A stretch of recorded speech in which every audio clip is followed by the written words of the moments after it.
On the first part of the journey, I was looking all the life. There were plants and birds and rocks and things. There was sand, hills and rings.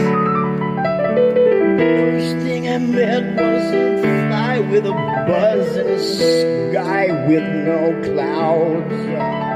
The heat was hot.